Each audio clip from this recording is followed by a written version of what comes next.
வெல்லும் சக்தி வாய்ந்த ஆயுதம் நட்பெனும் உறுதி கொண்ட ஆயுதமாகும். ஆனால் அந்த நட்புறவு எவ்வாறு விளங்க வேண்டும்? பாலோடு கலந்த நீராக அந்த நட்புறவென்பது விளங்க வேண்டும். எவ்வாறு? பாலில் நாம் நீரை கலந்தால் அந்த நீரானது பாலாகவே மாறிவிடுகிறது. சற்று சிந்தியுங்கள். பாலோடு கொண்ட நட்பினால் நீரின் ஸ்திரத்தன்மை மாறியது. ஆனால் கதை இதோடு நிறைவடைந்து விடவில்லை. அப்பாலை கொதிக்க வைக்கும் வேளையில் நீர் தன்னுடைய நட்புறவை வெளிப்படுத்துகிறது. வெப்பத்தை அங்கு நீரே முதலில் ஏற்கிறது. அக்னியுடைய வெப்பத்தை முதலில் ஏற்று ஆவியாக மாறி வெண்பாலை காக்கிறது.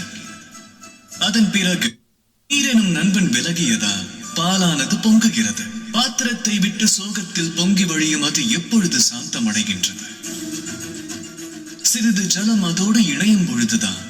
அதாவது மித்திரன் என்பவன் தன்னுடைய ஸ்திரத்தன்மையே இழப்பவனாக மாறுவான்.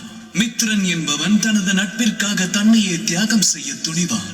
மித்திரன் என்பவன் வாழ்வின் சுகம் மற்றும் துக்கம் இவ்விரண்டிலும் பங்கெடுப்பவன் ஆவான். அவ்வாறு ஒரு மித்திரனோடு நட்புறவு கொண்டால் அந்த நட்பை அகிலமே போற்றும். ராதா ராதா.